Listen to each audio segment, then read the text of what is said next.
Good morning class 10th BTC. पिछले videos में हम लोगों ने पढ़ा निकट दृष्टि दोष, दूर दृष्टि दोष और जरा दृष्टि दोष के बारे में। निकट दृष्टि दोष में मनुष्य की दूरी खराब हो जाती है, दूर दृष्टि दोष में मनुष्य की नज़दीकी खराब हो जाती है और जरा दृष्टि दोष में नज़दीकी और दूरी दोनों खराब हो जाती है। इसके बारे में पूरा डिटेल्स हम लोगों ने पढ़ा था। और आज का एक नया दोष है अबिंदुकता। यह एक विशेष तरह का दोष है। मान लीजिए कि किसी प्लेन में ऐसे लाइंस खींचे गए हैं, इनको उदग्र रेखा कहते हैं, और इसके बाद ऐसे भी लाइंस खींचे गए हैं, इस तरीके के भी लाइंस खींचे गए हैं। 1 मिनट के लिए माफ़ी चाहूँगा मैं। हाँ, ये उदग्र रेखा कहलाएगा बाबू। और ऐसे लाइंस कुछ खींचे गए हैं जिनको हम लोग क्षैतिज रेखा कहेंगे। अब एक आदमी देख रहा है, उसे या तो क्षैतिज रेखाएं क्लियर दिखाई दे रही हैं या फिर उदग्र रेखाएं, दोनों एक साथ क्लियर दिखाई नहीं दे रही हैं, तो हम कहेंगे कि हमारे नेत्र में क्या हो गया है, तो अबिंदुकता हो गया है। मतलब नेत्र का वैसा दोष जिसमें कोई व्यक्ति क्षैतिज तथा उदग्र रेखाओं के समूह को एक साथ स्पष्ट नहीं देख पाता है। एक साथ अकेले अकेले क्षैतिज भी दिखाई देगा, उदग्र भी दिखाई देगा, लेकिन जहां दोनों एक साथ खींचे गए हैं तो दोनों एक साथ स्पष्ट दिखाई नहीं देगा। ये बड़ा ही यूनिक किस्म का दोष दिख रहा है बाबू। और वैसे यह दोष बहुत ही कम लोगों में, मतलब अगर करोड़ों लोगों की बात करेंगे, करोड़ों लोग पेशेंट होंगे आई पेशेंट, तो उसमें से किसी एक को अबिंदुकता देखने को मिलेगा। बहुत ही रेयरेस्ट यह दोष होता है। इस दोष का कारण क्या हो सकता है, तो हमारे नेत्र का जो रेटिना है, कॉर्निया जो है, जहाँ से नेत्र में प्रकाश प्रवेश करता है, कॉर्निया, उस कॉर्निया से प्रकाश का अपवर्तन अगर एक समान नहीं रह जाए, प्रकाश का असमान अपवर्तन हो, तो हमारे नेत्र में अबिंदुकता हो जाता है। और इसका उपचार करने के लिए बेलनाकार लेंस के चश्मे का उपयोग किया जाता है। बेलनाकार लेंस जिसकी मोटाई सब जगह एक समान होगी, वैसे बेलनाकार लेंस के चश्मे का उपयोग किया जाता है। और एक खास बात बता दे बाबू कि ये जो दोष है वो जेनेटिक है। जेनेटिक है मतलब अगर किसी को किसी कारण से अबिंदुकता हो गया, एक तो हो सकता है बाहरी विशेष चोट वगैरह लगता है, एक्सीडेंट्स वगैरह के बाद अबिंदुकता हो सकता है। और अगर एक बार किसी को जेनेटिक ये अबिंदुकता हो गया, उसके बाद उसके जनरेशन में भी यह अबिंदुकता ट्रैवल करेगा, उसके बेटे को होगा, फिर उसके बेटे को होगा। ठीक है, उसके बाद हम देखते हैं हमारा अगला जो डिफेक्ट है वो है नाइट ब्लाइंडनेस, रतौंधी, रात में अंधा। तो रात में तो अंधा हम सभी होते हैं, रात का मतलब अंधेरा, प्रकाश उपस्थित नहीं है।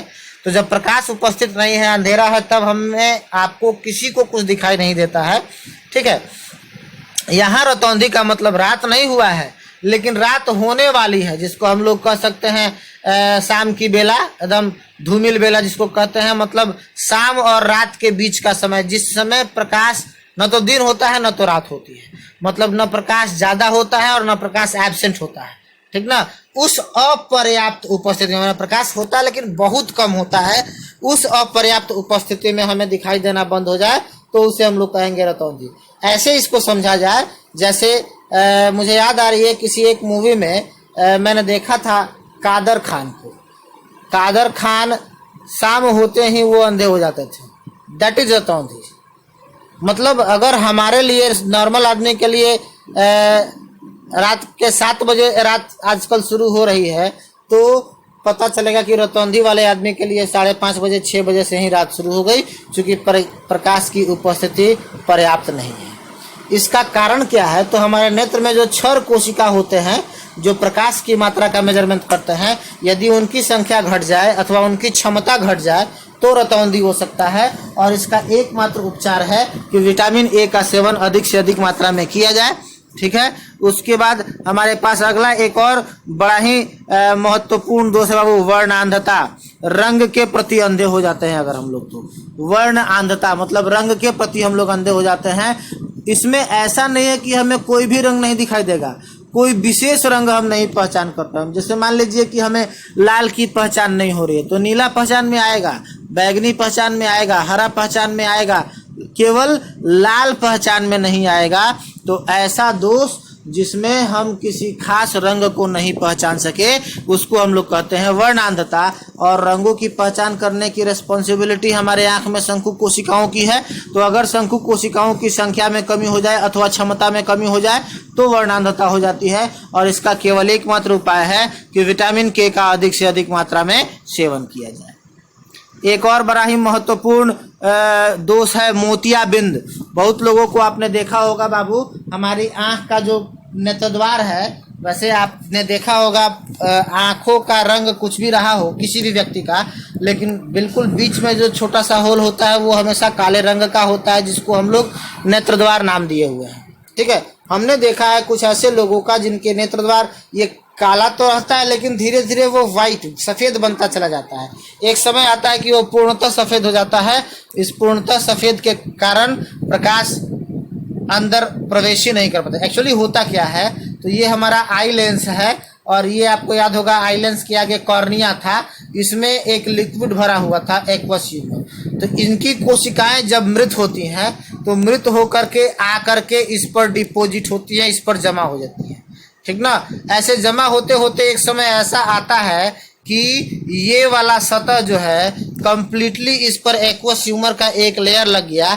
एक्वस ह्यूमर के लेयर लग जाने के कारण लाइट जब इसमें इंटर करेगा तो रिटर्न परावर्तित होकर के बाहर निकल जाएगा बाबू, जिसके कारण पहली बात तो ये प्यूपिल हमें सफ़ेद दिखाई देने लगता है, और दूसरी बात चूंकि प्रकाश अंदर प्रवेश ही नहीं किया है इसलिए प्रतिबिंब नहीं बनता है तो हमें दिखाई देना बंद हो जाता है। इस तरीके से मोतियाबिंद जो है बाबू, वो मोतियाबिंद में हम लोग पूर्णतः अंधे हो जाते हैं।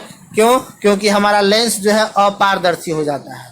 ठीक है, इसका कारण बहुत सारे हो सकते हैं, जैसे हमारे एटमॉस्फेयर के डस्ट पार्टिकल जो हमारे आँख में डिपोजिट हो रहे हैं, जमा हो रहे हैं, वो सारा भी अगर अंदर प्रवेश किया, सेमी परमिएबल होने के कारण अंदर प्रवेश किया तो हमारे लेंस को अपारदर्शी बनाएगा।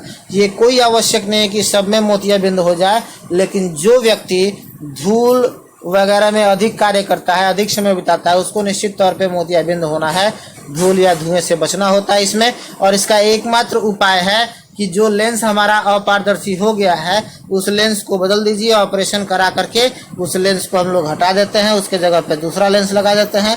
ये है हमारा मोतियाबिंद। तो इस तरीके से 7 तरह के दोषों के बारे में हम लोगों ने पढ़ लिया बाबू। अगले वीडियो में हम लोग पढ़ेंगे प्रकाश का वर्ण विक्षेपण, मतलब प्रकाश का रंगों में बंटने की घटना का अध्ययन हम लोग करेंगे। तब तक के लिए धन्यवाद, मिलते हैं फिर अगले वीडियो में। गुड बाय, शुभ रात्रि।